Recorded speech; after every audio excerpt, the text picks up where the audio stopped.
Hi, everybody. Thank you for joining me in the locker room on this Friday, the 13th of October. I'm Alan Locher. The Bold and the Beautiful's powerhouse duo, Emmy Award-winner Sean Kanan and the captivating Annika Noelle, are joining me today to talk about playing father and daughter on the iconic CBS daytime series. Together, they've breathed life into the roles of Deacon Sharpe and Hope Logan. Beyond the set, Sean has showcased his brilliance and talent, winning a Daytime Emmy for Studio City on Amazon Prime, while Annika's heartfelt portrayal of a mother's agony and joy earned her an Emmy nomination in 2020. Let's peel back the curtain today, hear their stories, and indulge in all things the bold and the beautiful. Please help me welcome Sean Kanan and Annika Noelle to the locker room. Hey there. Hey, how are you, Alan? I am well. I really have to share from a fan right away. Michelle King said, "No, Deacon, run from Sheila. It's Sheila, run." Yeah, people seem pretty conflicted over whether or not they want to see Deacon stay with Sheila. I got to tell you, I was as surprised as anybody when I saw that there was a proposal in the script. I was going to ask you that if you saw that coming or the writers just surprised you. I got to be honest, I didn't even see the relationship coming from the time that Deacon and Sheila were throwing him back the very first time they met in Il Giardino. So this has been kind of an exciting ride for me, too. I love that. Annika, it's a pleasure to meet you. Thank you for doing it. It's lovely to meet you too, fellow East Coaster. Yeah, exactly. Well, let's start with Hope recently finding out that her father is in love with Sheila. Can you talk about working with both of you, and Annika first, working with the fabulous Kimberlin Brown? Oh, I adore Kimberlin. You know, you're always going to get a certain kind of intensity, and she's going to meet you right where you are, but she's always just like the sweetest, the most professional. And I have been waiting for the secret to come out for so long. I wanted Hope to find out so bad so that we could have these really rich, beautiful scenes of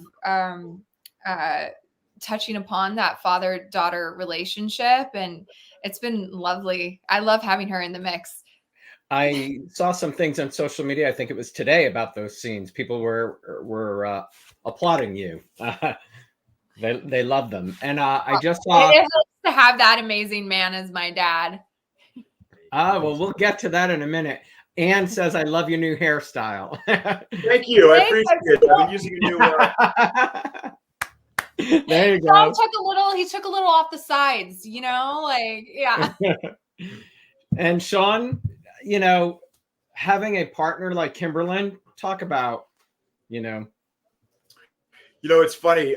Kimberlin and I have known each other for a while. We both have places in Palm Springs, California. We have mutual friends, but we've never worked together. And our friends get the biggest kick out of seeing the two of us together. She's a terrific actress.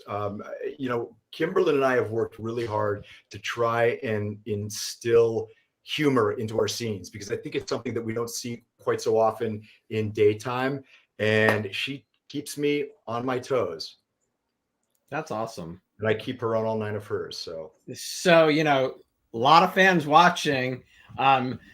Do you, without knowing anything, like you were surprised about the engagement, do you think there'll be a wedding?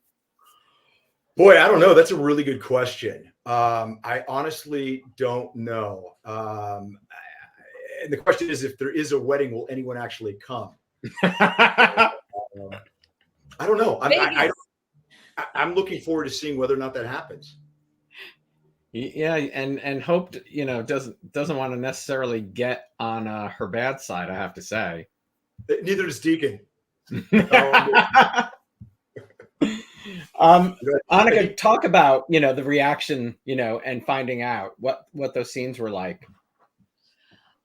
Again, I'm glad she finally... I was worried at a certain point that she was never going to find out, that it was just going to be one of those things that we, didn't delve into. And honestly, I think her relationship with her father is one of the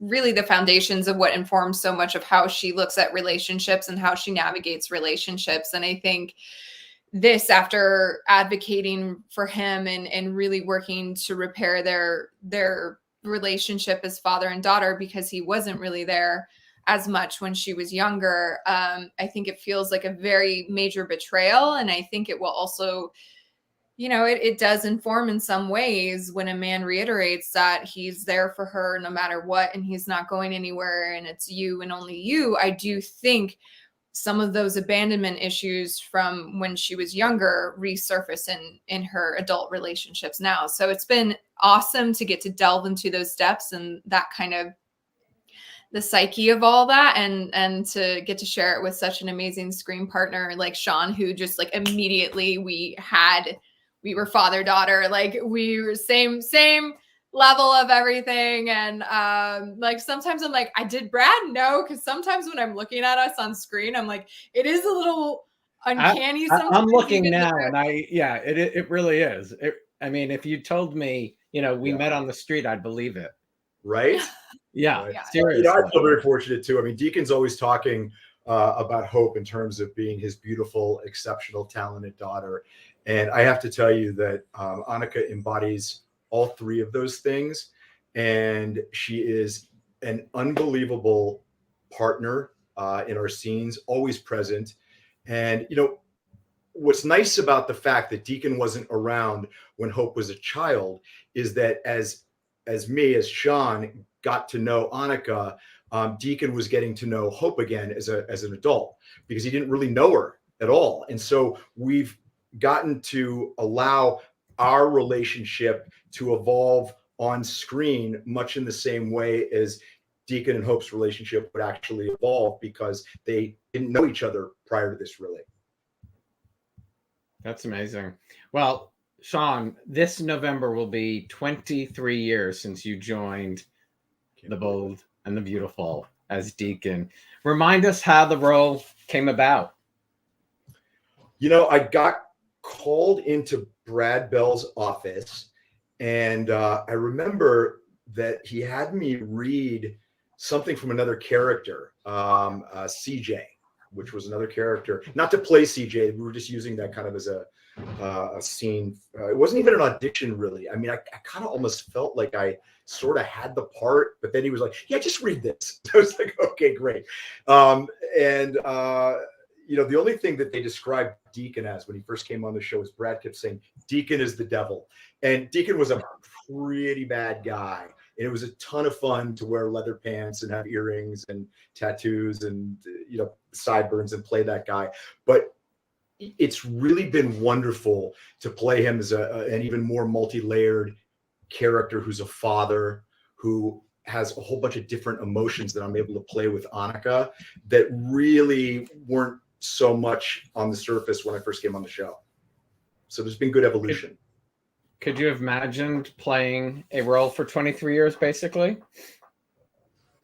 No, I can't, but it's an incredible privilege. I always joke that if I've got one great talent as an actor, it's been grabbing coattails on things that are much bigger than me. And, with the, Karate Kid, to be a part of the Karate Kid fandom, and then to be a part of Bold and the Beautiful, which is in dozens and dozens of countries, and to step into a role like that that's got such an amazing worldwide fan base. I've been very, very blessed and fortunate. As I said backstage, we have fans here from Amsterdam, Russia, who are big fans of Sunset Beach. The Dutch fans are saying, Sean, they'd love to see you at Comic-Con in the Netherlands. I would love to go. Tell them to give me a call. I'm there. Ashley says, Annika is a Taylor Swift twin. Swifties.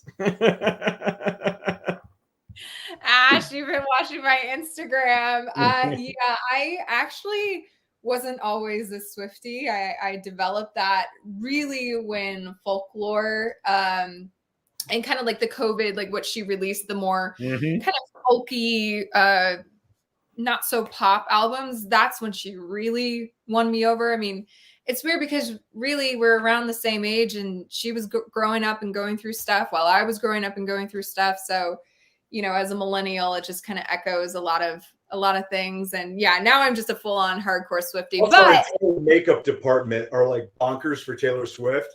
And yesterday she came to the Grove, which is right next to CBS. So it was like chaos and mayhem, swift mania next to I was one of them. I was waving from the balcony, like, if you can hear me, I love you. Catherine got to go, actually. And she fooled us all. She tucked her long hair under, and I got excited. I was like, did she cut all her hair off like me? Oh, that's funny. Did you go see her in concert? I did not. I did as well. And I was not that I wasn't necessarily a fan. I respect her and think she is incredibly talented. My husband, I just didn't go. I mean, she's terrific. My husband was more of a fan, but I will say seeing her was, for me, and not comparing her to the Beatles, I felt like I was watching a one-woman Beatle, command a, stadium in New Jersey of 90,000 people. Like I have never seen any performer, and I've seen a lot. Bruce and Madonna, and so it just was something. She is definitely so. Maybe I'll have to become a Swiftie. I don't know. I'll get you, Sean. I'll start you off slow. I'll get you some of the deep cuts and ease you in. But take him to the movie first. Annika, take us back to 2018 and the audition and screen test for this role. I had long, dark brunette hair, and I would enter into that, office and wait with all the other beach blonde girls. And I was just going, well, I'm not getting this because I was the only dark brunette and everyone else was blonde. And it was interesting because I had the initial read. It was so fast. I was like, well, but then they called me back and they called me back again. And this time I think I read with Scott Clifton, which went well. But then I got called back again. And this time I read with Catherine. And it was interesting because every time I was coming back, the other girls in the room were still all blonde, but they were always changing. And then it was just me. So I think I eventually, managed to climb my way through the hair color thing, and it was just meant to be. And I had everyone awesome in the room: Brad, Ed, Cindy, Margot, and Catherine and Scott, and to get to I know we were talking about gondola stuff though. I remember that, and so I was like, gondola. What could this? Yeah. So, but it was awesome. It was just, I just remember immediately having camaraderie with both Scott and Catherine, and it just felt at home pretty fast. And I tell Brad, I literally almost every year around Thanksgiving, Christmas time, I'll just be like, thank you for believing in the dark brunette and changing my life. Thank you so much. I was going to ask, because I've seen that you have said that he changed your life. Absolutely. Yes. Absolutely. I got to concur with Annika. I mean, what Bold and the Beautiful has done for me in my life, both as an actor and also, as a man, has been really incredible. And that's a gift that Brad Bell and his family have given to me. And that's why this show will forever be my home team. Will you describe that a little more, Sean, about the man part? We all know the actor part. Well, I've been on the show off and on for, close to 25 years. And in that amount of time, I've gone through my ups and downs, and I've gone through some significant evolution as a person. And there have been times that people on the show have seen me not at my best and have been incredibly patient and supportive with me. And now I like to think that, that investment is now finally really paying dividends for them, because I like to think that they're getting me at my best now. And I just feel such a connection with not just the actors, but the producers and the people behind the camera. It's a very, very supportive environment that lends itself to doing your very best work in a medium that does not lend itself to doing your very best work because of the speed that we move at. And I've been on other shows that wasn't the case. Thank you. Beautifully put. Wendy says, please tell them I'm a long fan of B&B. I love how Annika's character finally has become a strong woman who had enough of dealing with her husband Liam's love for Stephanie. Was there anyone who took each of you under their wing when you first arrived? Sean, you go first. Well, I think John McCook is the unofficial patriarch of the show, as well as being the patriarch of the Forsters. And from the moment I worked with John, I adored him. He's a very, very funny man. I used to have trouble sometimes, doing these heavy dramatic scenes with him because he would do whatever he could to make me laugh, and still does. And he was just very, very kind to me.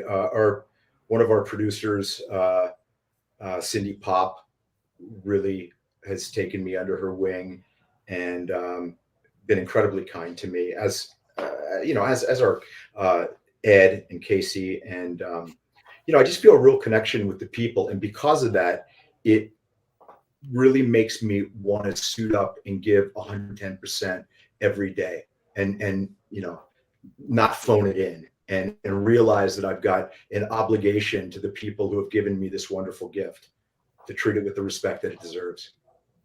I love that. Annika, for you?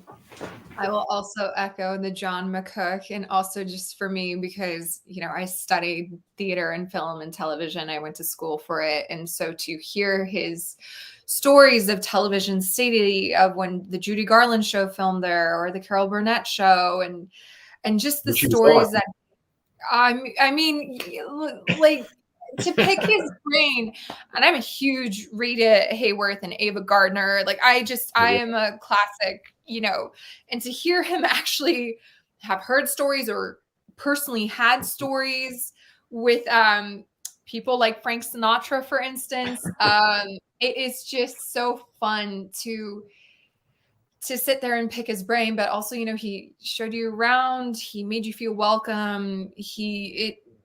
I absolutely adore him. And then also just because when I first started, the amount of time I was spending with Scott Clifton, he as well was very kind and answering my, he used to compare me to a student in class, wanting to be the straight A student, question, am I so Scott was very, very the hand was up all the time.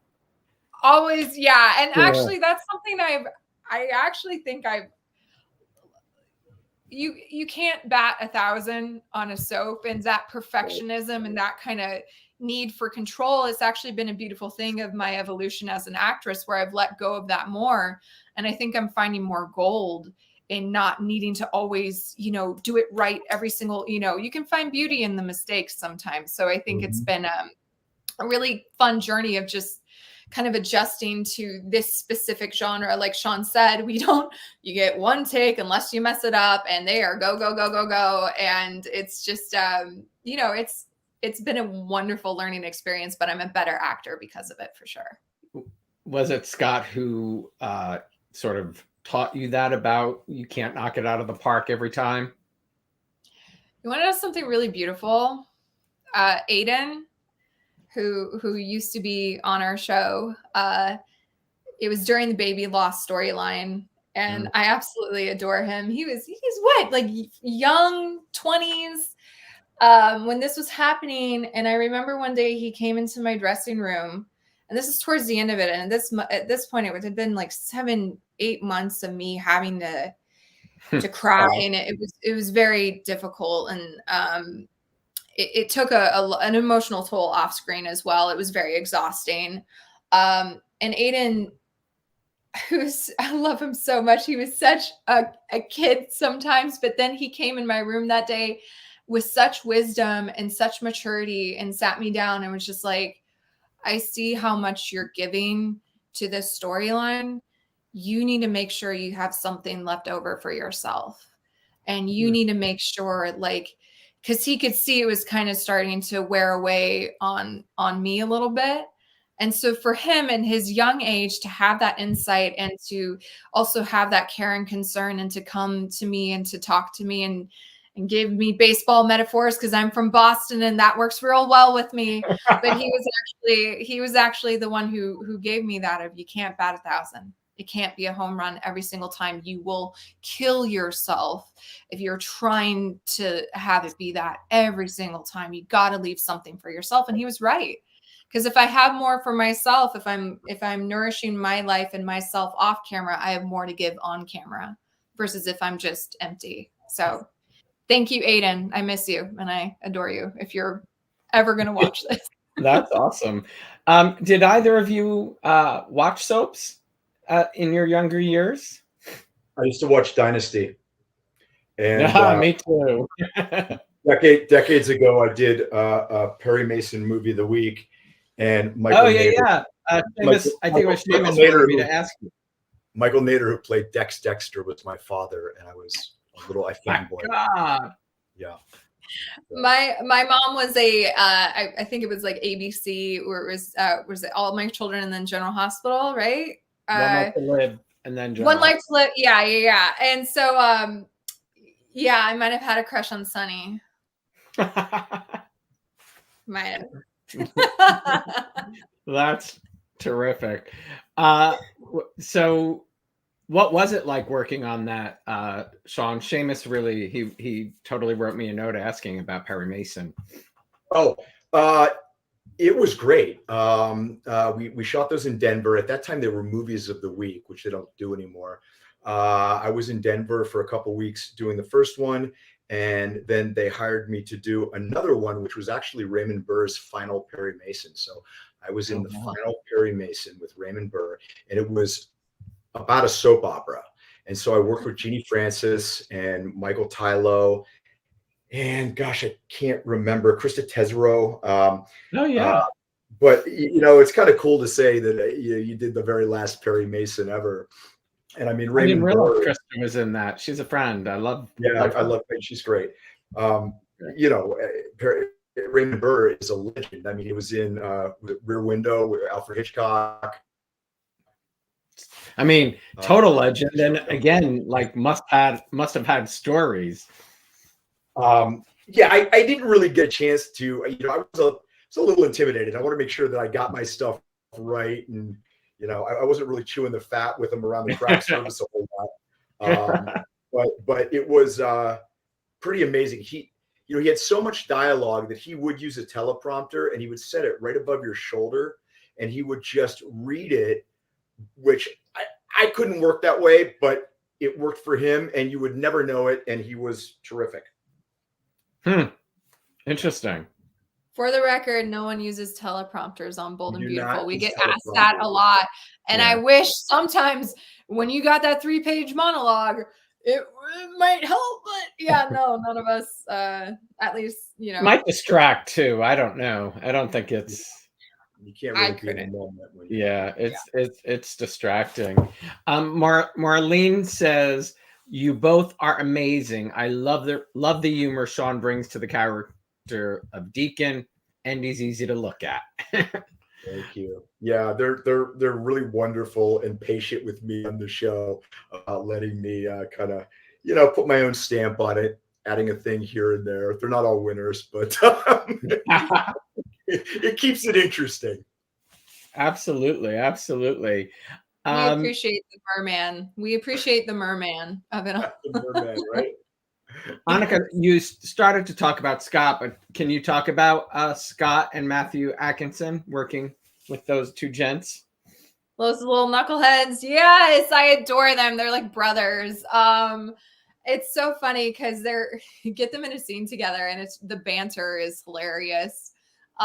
Scott is just, Scott has known me since my callback, since my screen test, basically. And so I just have such a camaraderie and an ease with him because we've had such heavy scenes and we, had to show up and be there for each other as partners. And then, you know, there's a trust that develops there, and there's a bond that develops from that. And it's really beautiful, and it's really just easeful. And I always know I'm in good hands when I'm doing a scene with Scott, because he really looks out for his scene partners, and he always wants to make sure that, you know, everyone's taken care of.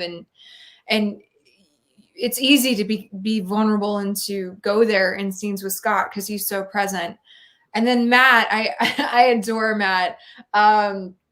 We have kind of similar humor, and half the time we can't, if people saw like all these like sexy scenes that are happening, and then half the time if you saw the blooper reel, it's just us like not being able to keep a straight face as we're like, you know, trying to be sexy with each other.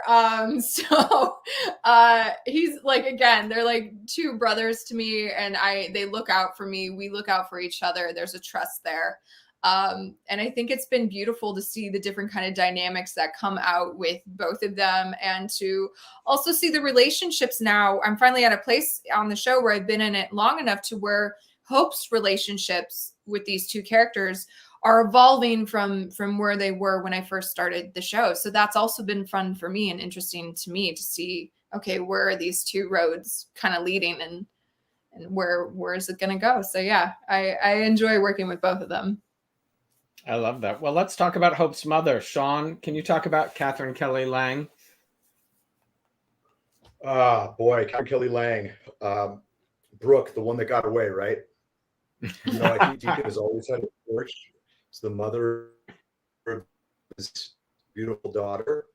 And I think some level, Brooke represents for Deacon sort of this aspirational fantasy of if Deacon was the very best version of himself, then maybe he'd be worthy of Brooke. But, you know, it's been kind of star-crossed, and at least for now hasn't been meant to be. And in the absence of that, Deacon has found this unlikely love affair with Sheila. And like I said, I never saw it coming, and it's just been so much fun to play. I love that. I'm actually going to Louisiana with Kelly and her partner and my wife, and Kimberly's going, and I'm looking forward to spending some time with her. She's a terrific lady, and you know, I love working with her. I got to interview her probably a year ago or so. I loved spending time. So smart. And she laughs. Brooke laughs. They have the same laugh. That's funny. Julie says Hope should get drunk at their wedding if there's a wedding. Don't think anyone object, and Hope gets up and goes, I got a thing or two to say. I was gonna say, I feel like Sheila and Deacon would probably do White Wedding Chapel, Vegas, just, you know, like have a crazy night on the town, lose a lot of money on slots. Like, I don't think the floral arrangements and the large wedding party is going to probably be a part of that wedding, if I had to guess. And yeah, but Hope, maybe, I don't know, Hope and Finn would bust in and be like, no. Hope keeps trying. She just threw her mom into the scenario. I think it was like one of the shows that aired this week where she's like, Mom, you go talk to him. Like, you always, you know, get through to Deacon. So yeah, but we'll see. I'm just as curious as Sean as to will they, won't they, and where this is. I'm like, maybe it's because I'm Hope that I'm like holding on. I'm like, is it just a farce? Is he like still working with the FBI? Is this like maybe not real? Like, so yeah, I might be also hoping that good daytime drama. Good daytime drama. Annika, talk about Catherine Kelly as mom. Mama. Oh, she's my mama. She's my TV mama. She's just been, she first of all is like the most professional, kind, endearing person out there. She's one of the hardest workers I know. I wish I had the amount of energy that she has to take on as many projects and things and traveling the world and not get jet lagged and still nail like 4 episodes in a row when she gets back. Like, it is just so impressive. And I admire her as a professional, as a businesswoman, as a mom. You know, like, she just is someone who makes it look easy when I know it absolutely is not. So I wish I had half of her energy to get things done and motivated and go to the gym and run 18 miles and then go sell something on QVC. Like, yeah, she's so impressive, and I absolutely adore her. And I'm just blessed and lucky to be her TV daughter. So. I love that. Sean, what were you saying? I couldn't hear her. Oh, no. She has I mean, she goes horseback riding. I mean, she's very impressive. Biking. Yeah. Biking. She does like triathlon, like I'm sure she does like an Ironman in her sleep. Yeah. She's a beast. Yeah. Working with James Corden and Little Nas. Annika, go ahead. How lucky were we? Oh my gosh. I mean, the hardest part was not to, because both Sean and I come from, first of all, we come from martial arts and we come from comedy. I was in Groundlings. I did improv. Sean does stand up. Like, it was so hard for us not to want to jump in the sandbox and play with them and like just improv. We like actually had to stick to the script and do the scene. Yeah. But like, I still, and also I'm a fan. So for me, it was that was a really fun day on set. Yeah, and I'm just so happy Casey asked us to be a part of it. And also Cindy Pop, that's directing. I didn't hear what you said, Sean. I said James Corden's a funny guy. I mean, he really is. You know, that was, you know, it was great that we were, you know, Annika and I were tapped to do that. It was wonderful that the show kind of, you know, gave us those scenes.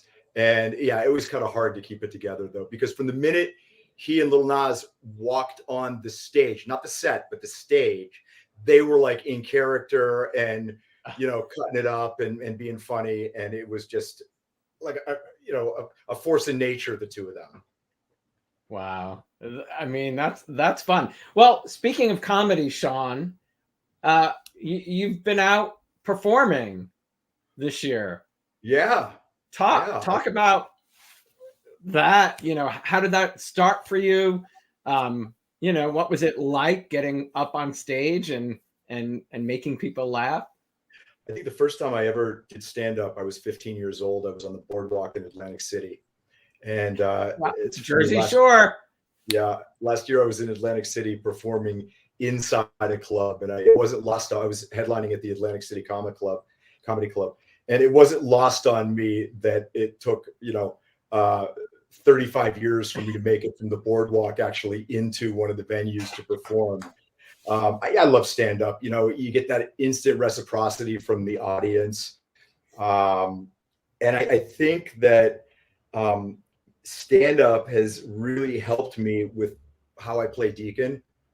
You know, like I said, I'm always trying to find a way to infuse humor into the scenes, because we don't have a lot of humor in daytime, but people use humor a lot in day-to-day life as a coping mechanism to entertain people, to distract, all sorts of reasons.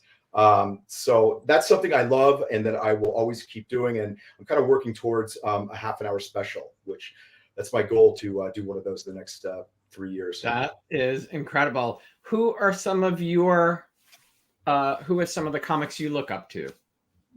Well, I mean, I grew up with George Carlin and Eddie Murphy.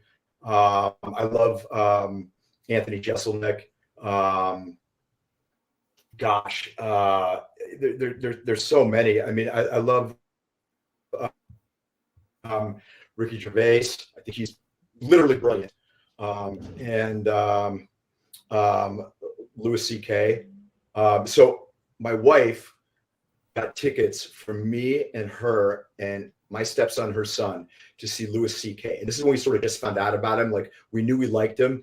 And then the stepson's sitting between us, and Louis C.K. launches into one of the filthiest bits, which was hilarious, about inappropriate relations with your mother. And Michelle and I are just looking at each other going, oh my God, we're the worst parents ever that we did this, because we didn't really know, but it was hilarious. That's fantastic. But you know what? I mean, you're also Sean, doing he got comedy. canceled. What'd you What? say? Yeah. Sean, he got canceled, right? Yeah. Oh yeah, I'm sure he did. No, I know he did. But wow, listen, you asked me who I thought was funny. I thought he was funny. Funny's funny. Yeah, I mean, I'm not talking about Wait. private life. I gotta Yeah. give Sean props. What was that line? The beans and rice are missing from the combo platter Oh, or whatever. the rice and beans off the combo plate. That one Like just about Thomas. Yeah. Sean just comes up with these quips sometimes that are just so freaking, and like, although Tanner actually, I guess the other day with you with the He came up nunchucks, with a good one.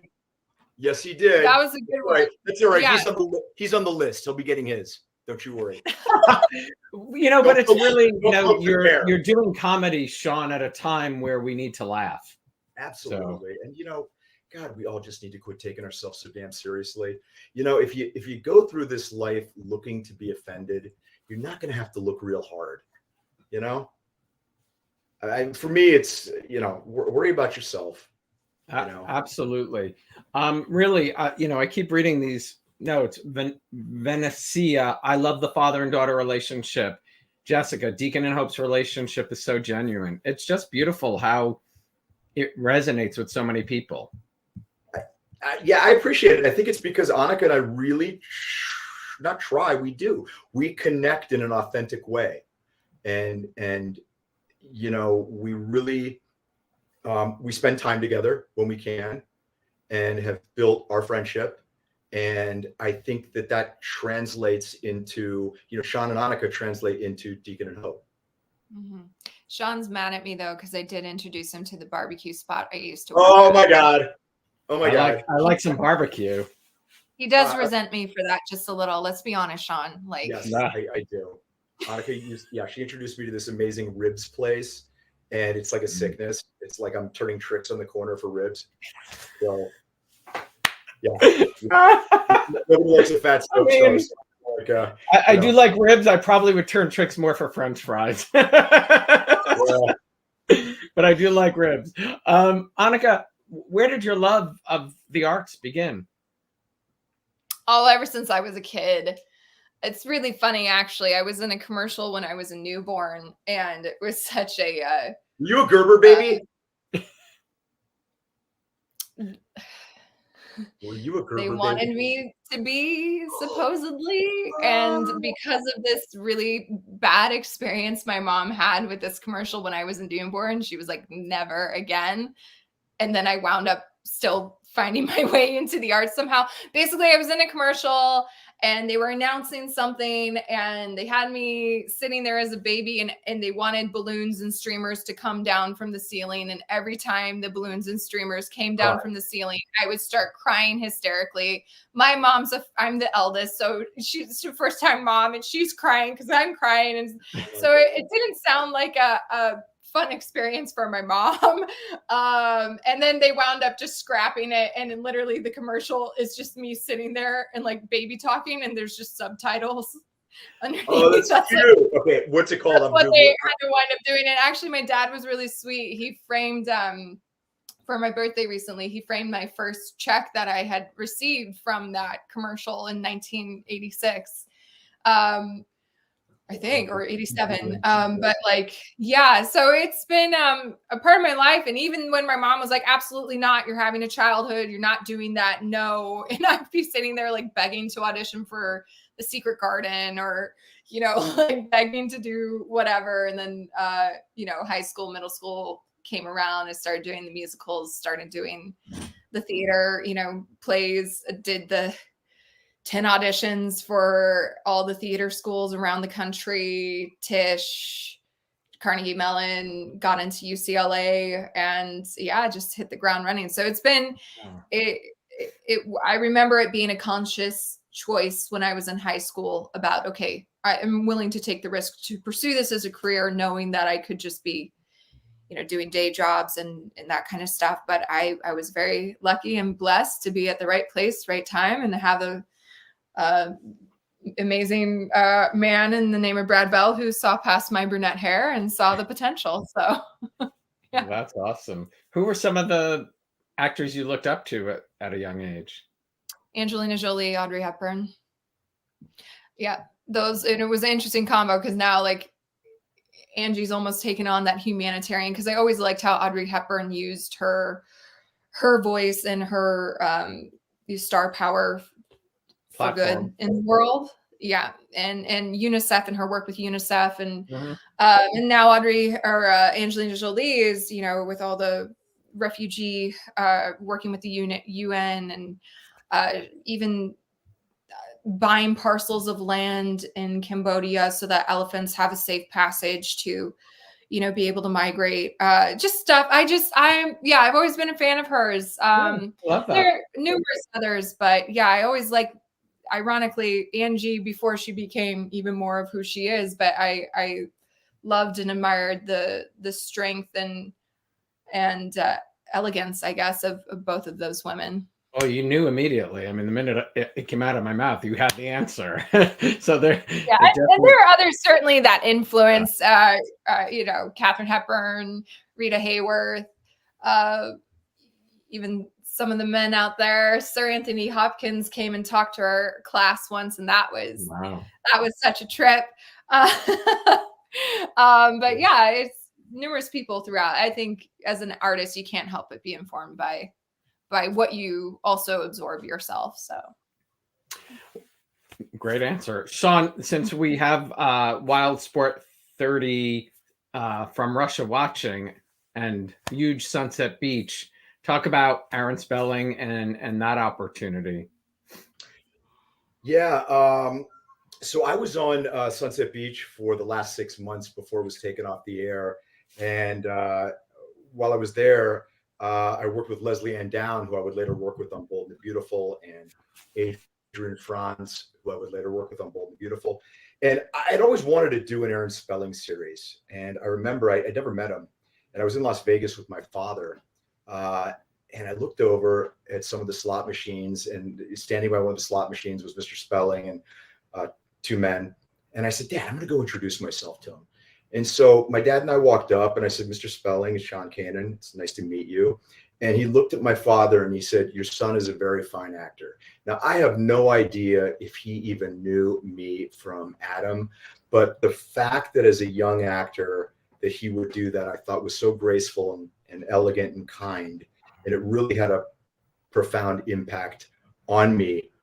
It was a really good lesson about how to treat people, especially people that work with you, for you, whatever. And that's something I've always carried with me. And I think if you talk to anybody about Aaron Spelling, aside from what you always hear, that he was just an absolute titan of television, that he was a kind and decent person. And that was my experience with him.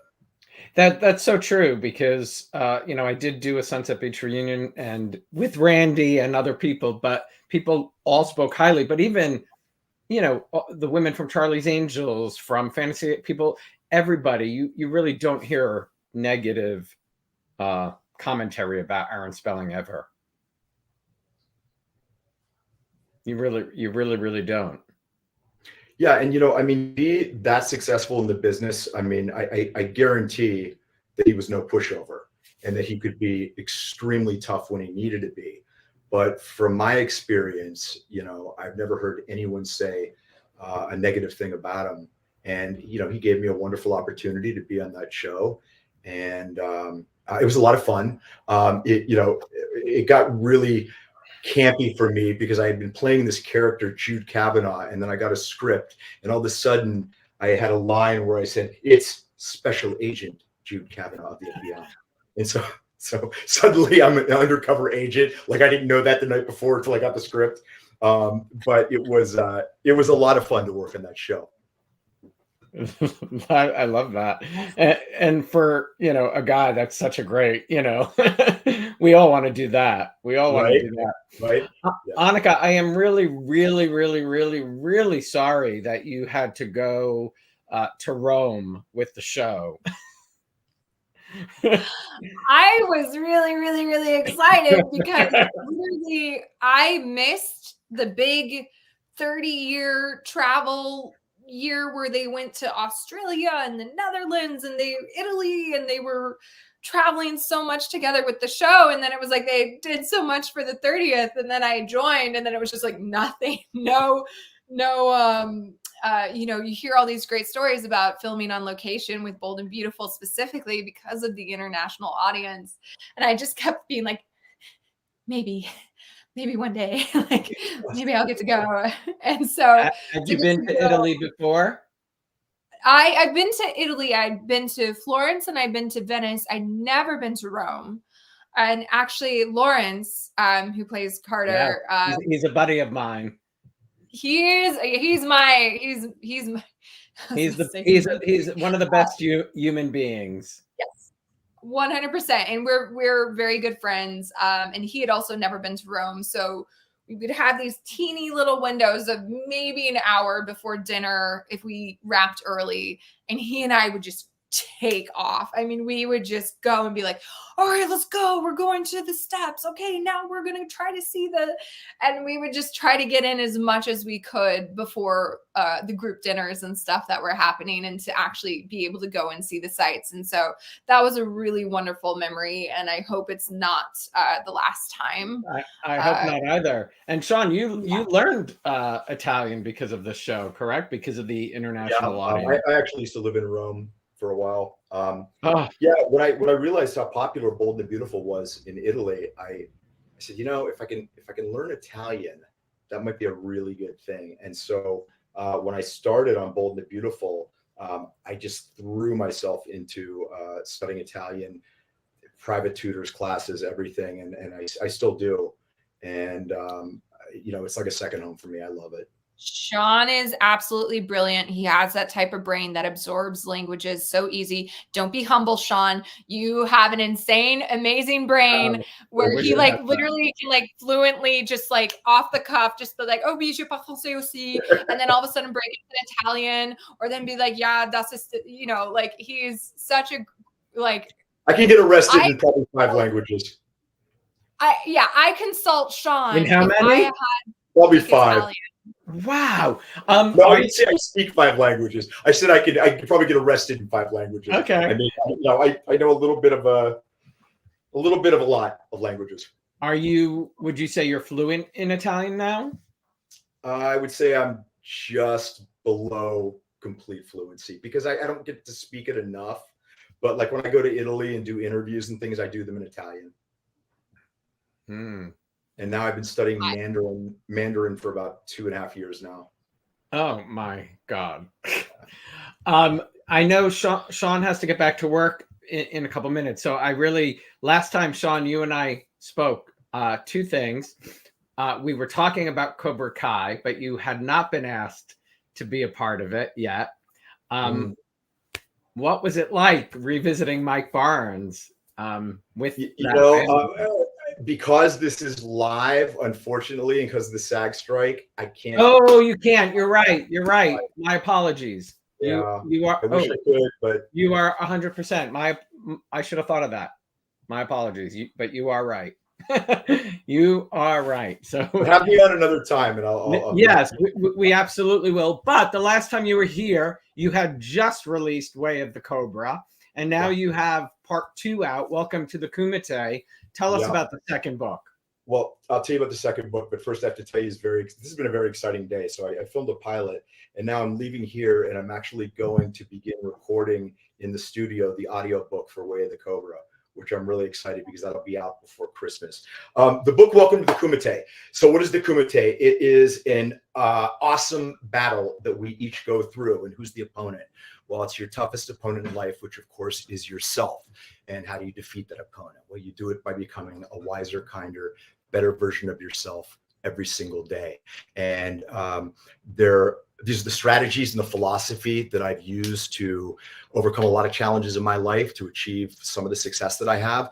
But the book is not kind of like a rah cheerleader book. It's really conversational and nuts and bolts. It's set up that I'm the sensei, you're a student in my dojo.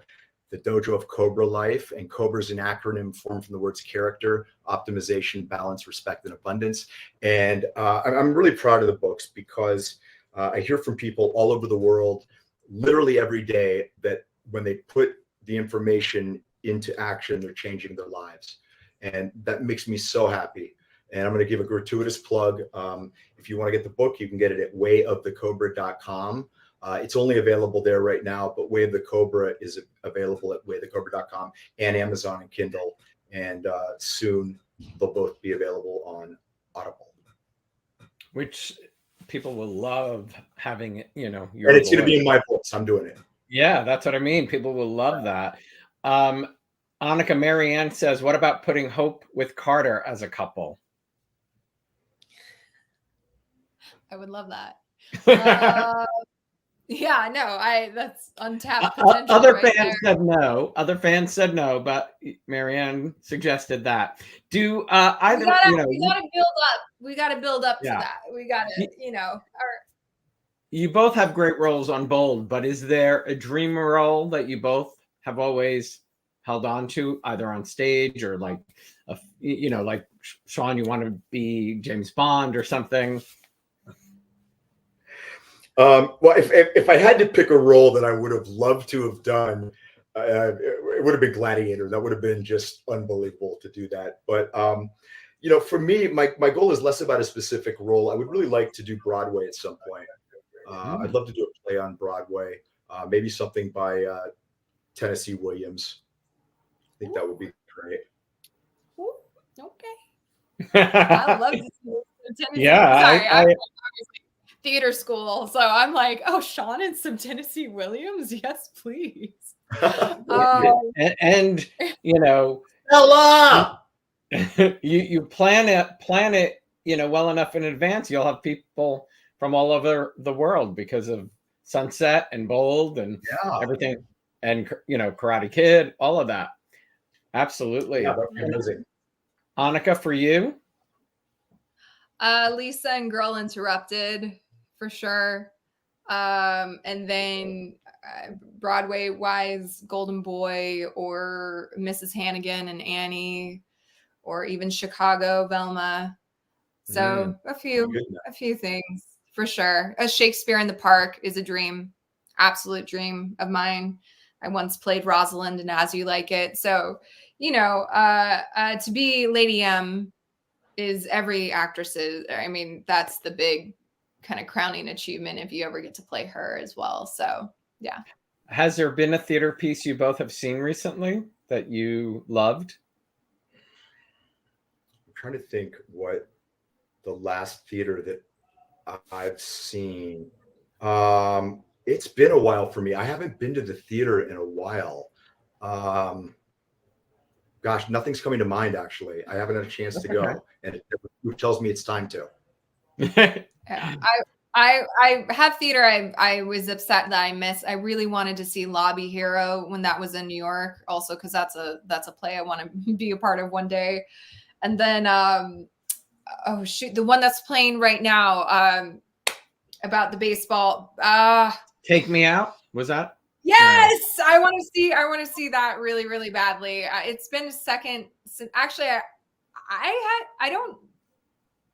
Oh no, I did go to New York for my sister's bachelorette party, but I was gonna say I don't know if I've been to New York since I auditioned for schools all the way back in high school. So I would like to just be a tourist in New York one day.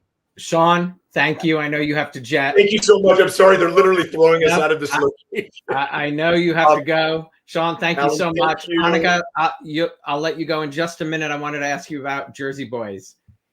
Thank you so much. I'm gonna say goodbye, and I just want to thank all the fans who tuned in for this, and I want to thank my beautiful TV daughter Annika, and I look forward to seeing you soon.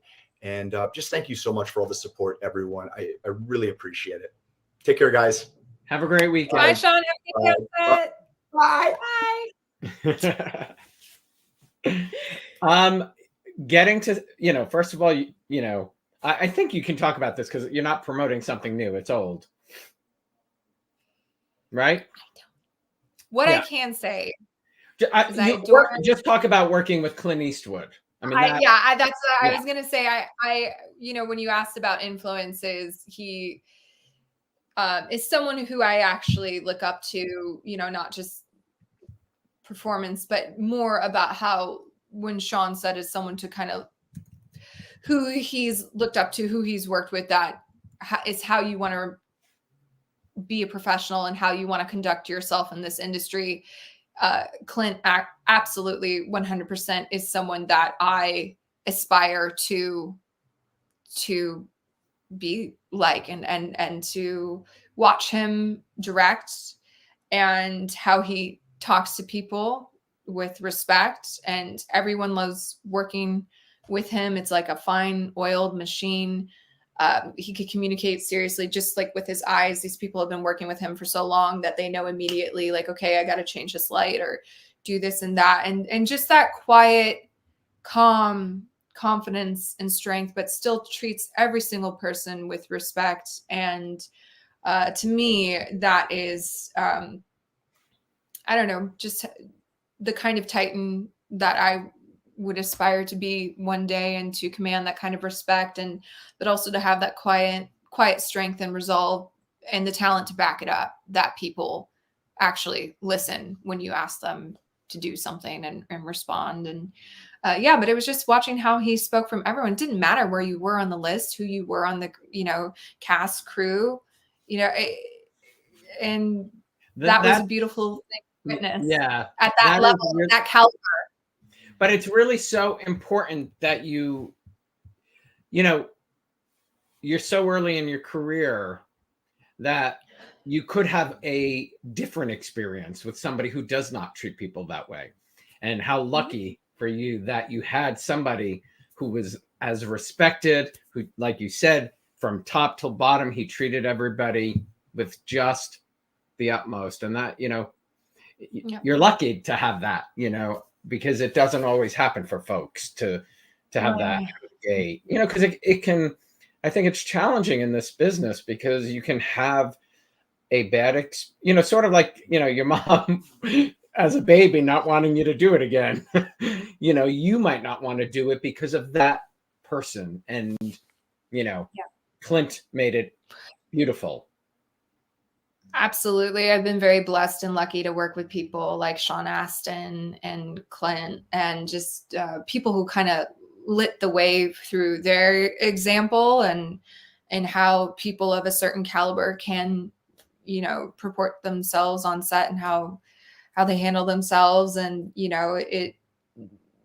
listen, you hear stories, and also you eventually experience some bad eggs, and some, people that, don't know how to communicate the best. But I'm very lucky in that I have the resolve and strength within myself that someone having a bad day on set isn't going to affect my self-worth or how I conduct myself. There's that little mass hole living inside of me, my little Massachusetts, my little Boston, my fighting spirit. So yeah, I'm not a pushover, but it was that famous thing that Cher says, like, oh, I'm sweet, I'm nice, but if you, I can be a real, Absolutely. So it's just about treating others as you would want to be treated, but then also advocating for yourself and not letting yourself get taken advantage of, or not doing something that you weren't comfortable doing. Learning that you can use your voice, and that's just something you learn as you go. I certainly used to be a little more green and afraid to, you don't want to rock the boat, but then at the same time, like, you got to learn what battles you do need to stick up for, and do that kind of stuff. So yeah, but I've been so lucky to have so many great people that I like I said, Sean, Clint, other Sean, who we just talked to, Kathy who's Kelly, that little one crawling into the screen? Oh, Burrito Man, do you want to say hi? This is my sweet baby boy. He's been with me for 14 years now. Oh, so beautiful. This is my fur baby. Oh, so beautiful. I was in college. Since college, that's incredible. Oh, so cute. My last, any desire to follow in, let's say, Lawrence's footsteps and Clint's footsteps of writing and directing? Yes. Yes. I think for me, the thing I need to get over is this limiting mindset, this limiting belief of like, well, I didn't major in it. Like, because I went to theater school, I studied classic, I Meisner, Udahagen. I am well versed, well studied, all the way down to Butoh and theater of the absurd and all this kind of stuff. That in a way, I'm almost putting up these things of like, well, you didn't go to school for theater or sorry, directing or writing, and it's such BS because the people that I know that are working in this town, half of them didn't go to school for it. Like, it's learned it on the job. People allowed them an opportunity. I mean, exactly. And it's about, if you have an original story to tell, if you have a creative story to tell and your passion to actually watch that come to life and to create that. So for me, I would say, I know Lawrence is certainly more, and we've talked about it, his writing, he's really gotten a good rhythm with that. And for me, I'm more visually. So I used to choreograph dance. I danced for 20 years. So I think for me, I see things very specifically. And when I'm reading it in my mind's eye, I'm seeing like how I would, so I do think for me, directing is what I would absolutely love to kind of to get a chance at, to get a shot at. I don't know if that will be within the realm of soaps. If that happens there, I know there's a few things you need to, I think it's hard with me in stories sometimes to allow me the ability to go away and do other things. And but we'll see. But you are on set every, as many days as you are, where you are able to observe those directors and take it all in. So it's a great opportunity. Great opportunity. I've sat in the booth quite a few times. It's like watching them conduct with the different multicam is a very different animal than single cam, and watching them, it's almost like and camera and hitting the mark. So that's a whole other realm of something you need to learn. And also editing, I'm very precious. Like, I take time on my Instagram edits and stuff like that. So I'd have a hard time like letting my baby go. So I'd kind of probably want to get involved in editing as well, just a little bit. So yeah, we'll see. I hope more, bigger, better. Well, who knows? Renaissance woman. I wish you all the best. I believe you're going to do it all. And it's such a pleasure to meet you. You've got such a great spirit. Thank you so much. And thank you for having me and Sean. And again, I'm going to do the same thing. Adore all the fans that tuned in. Thank you so much for your support and just watching us every day, rain or shine, whether you love the story or hate the story. Thank you for sticking with us. And Sean, I can't speak highly enough and how lucky I was to have him as my TV dad and to get to finally kind of crack that egg open of their father-daughter relationship and get to kind of explore those steps together with him. So, and thank you for having us, Alan. It really means a lot. So thank you. You're so welcome. You have a great weekend, Annika, and I hope to see you soon. Happy Friday. And say hello to my pal Lawrence for me, please. Give him a big hug. I will. I will. Thank you. Okay. Bye. Thanks, everybody. Thank you to Sean and Annika for spending the hour. Tune in to The Bold and the Beautiful weekdays on CBS at 1:30 p.m. Eastern Time. Come celebrate my 57th birthday next Wednesday when Jill Laurie Hurst, my friend, turns the tables and some fans, friends, and family and some surprise guests stop by. If you haven't yet subscribed to my YouTube channel, you can do so down below.